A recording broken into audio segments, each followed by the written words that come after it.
Baik teman-teman semua, aduh, banyak sekali nih. Tadi Ali Mokhtar ini beliau nih lagi. Pertama, ini dalam rangka klien kami, Saudara Vicky Prasetyo, membuktikan kepada publik bahwa beliau tidak sejahat yang dituduhkan banyak orang. Itu ya. Jadi sebagaimana saudara tahu bahwa beberapa minggu terakhir ada seseorang yang bernama Vivi Paris, mantan istrinya, mencoba menjegat beliau, kemudian sedikit mempermalukan, lalu kemudian di video dan dikirim. Nah, ini kita uji ke dalam dulu. Nanti hasilnya kami laporkan pasal apa yang kena. Yang pasti kita buat laporan polisi, satu, TV, yang kedua, lawyer, yang ketiga, pemilik akun, yaitu Lamitura. Nanti kita uji di dalam. Oke? Oke, ya.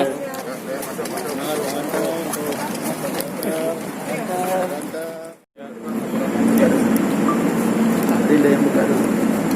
Ya, alhamdulillah hari ini berjalan dengan baik.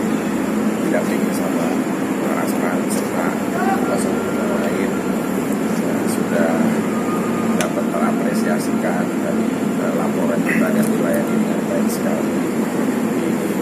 Ada semacam konseling juga tentang unsur pidana dan lain-lain. Yang pasti alhamdulillahnya hari ini semuanya laporan kita dan berjalan dengan baik. Itu yang mau Baik teman-teman semua, terima kasih sudah menunggu ya.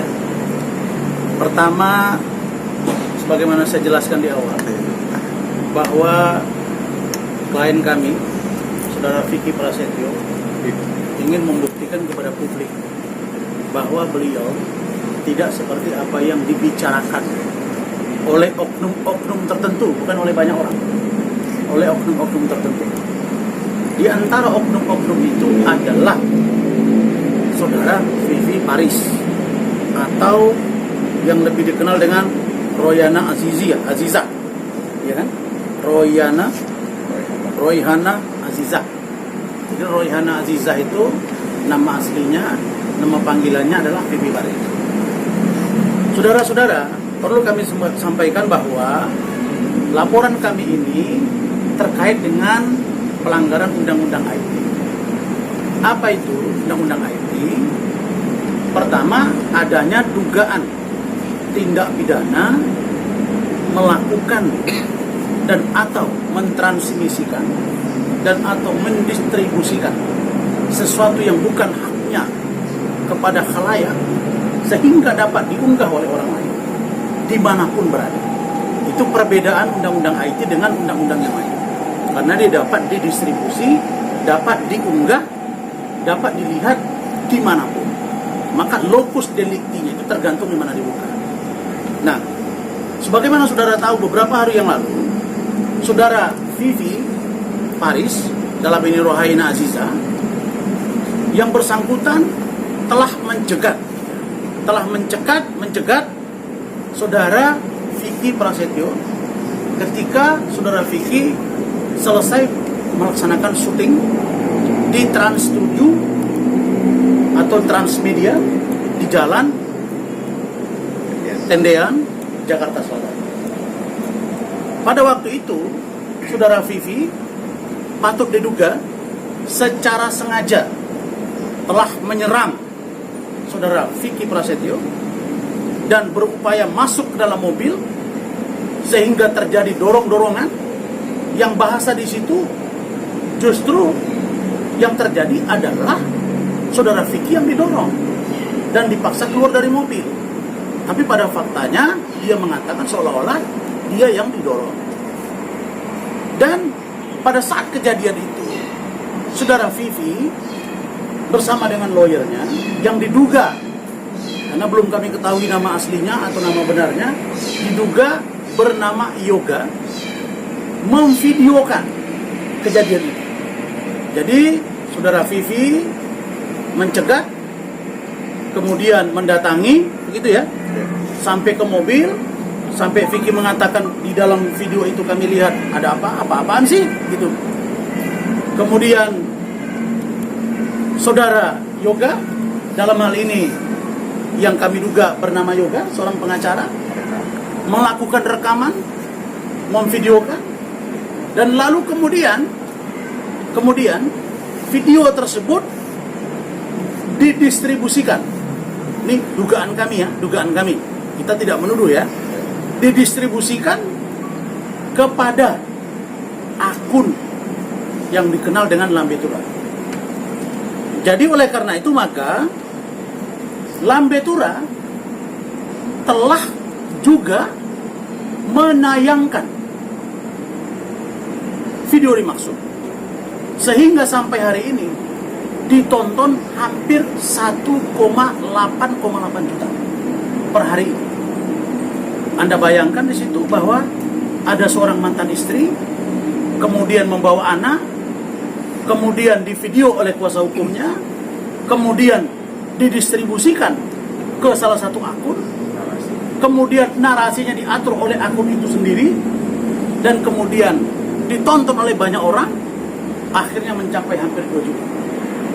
Oleh karena itu maka kami selaku kuasa hukum Vicky melaporkan saudara Vivi Paris alias Rohaya Aziza dan kuasa hukumnya dan Lambe Tura karena mereka telah melakukan tindak pidana pelanggaran undang-undang IT yang mencemarkan nama baik klien kami Vicky Prasetyo. Itu poin pertama. Poin yang kedua, saudara Vivi Paris itu selalu mengatakan bahwa ada hutang yang seolah-olah saudara Vicky Prasetyo memiliki hutang kepada saudara Vivi Paris. Pada faktanya itu tidak pernah ada, tapi itu selalu digelindingkan. Nah, itu digambarkan kalau tidak salah berapa? 1 miliar. Sekarang kami buktikan Anda, Vivi, kami tantang Anda, buktikan mana yang 1 miliar itu. Anda tahu kalau orang Anda punya hutang ada bukti. Paling tidak ada rekaman. Paling tidak ada dokumen lain. Paling tidak ada kwitansi. Paling tidak ada saksi. Di mana hutang itu? Jangan Anda ngomong. Tapi kalau saya lihat di media katanya anak rindu ketemu papanya atau dedinya. Kalau anak ketemu dedinya, kok sampai ribut-ribut? Terus untuk apa di video? Pertanyaannya untuk apa di video kalau seorang anak mau ketemu ayahnya atau ketemu dedinya? Terus kalau nggak dipeluk sama Vicky, terus apa masalahnya? Beliau baru selesai kerja, capek, dan tidak melihat, dan itu malam. Lalu kemudian dikatakan tidak sayang. Lalu kalau dia tidak sayang, terus direkam. Terus disebut ada utang. Terus dipermalukan. Terus juga saya lihat menyatakan di TV, supaya seolah menasihati, supaya Kalina Oktarani berpikir tentang keadaan Vicky sebagai calon suami. Saya katakan, apapun yang dilakukan Vivi Paris tidak akan merubuhkan cinta Kalina 1 menit pun terhadap Vicky Prasetyo. Mereka makin lengket untuk hidup bersama. Kemudian, saudara-saudara sekalian, bahwa selama ini Lambe Tura ini selalu patut kita duga selalu membuat postingan-postingan atau caption-caption yang beritanya itu suka hati. Saya mau tanya, adakah Lambe Tura ini punya izin? Kita akan berkirim surat ke Kementerian Hukum, dalam pengertian ini adalah ke Kementerian Kominfo. Karena setahu saya, kalau ada satu akun atau katakanlah channel YouTube yang sifatnya sudah umum, minimal itu ada izin. Tapi kalau tidak ada izin pun, apakah bebas menayangkan sesuka hati tentang banyak orang di depan khalayak orang yang ditonton jutaan orang? Apakah itu tidak mempermalukan orang? Apakah itu tidak membuka aib orang? Ini tidak pernah dipersoalkan. Nah, Vicky hari ini hadir untuk bagaimana Lambe Tura bertanggung jawab dengan semua caption yang telah dia buat terkait dengan Vicky Prasetyo. Nah, kami tidak main-main. Dan oleh karena itu melalui media ini saya katakan, siapapun yang merasa keberatan dengan Lambe Tura ini, dengan caption Lambe Tura, lapor ke kami Ranlopom, kita akan bantu untuk menghadapi akun Lambe Tura yang kita anggap telah sangat merugikan banyak orang.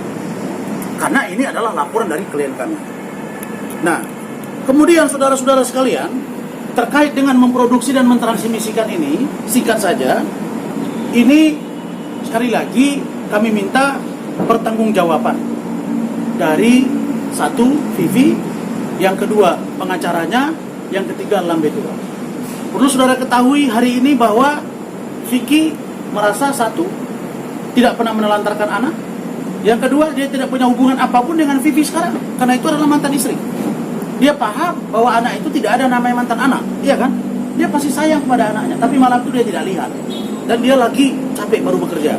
Kenapa harus dilakukan? Yang ketiga, Lambe Tura. Kenapa harus menayangkan tanpa seizin dari orang-orangnya? Dan kami yakin akan banyak orang korban.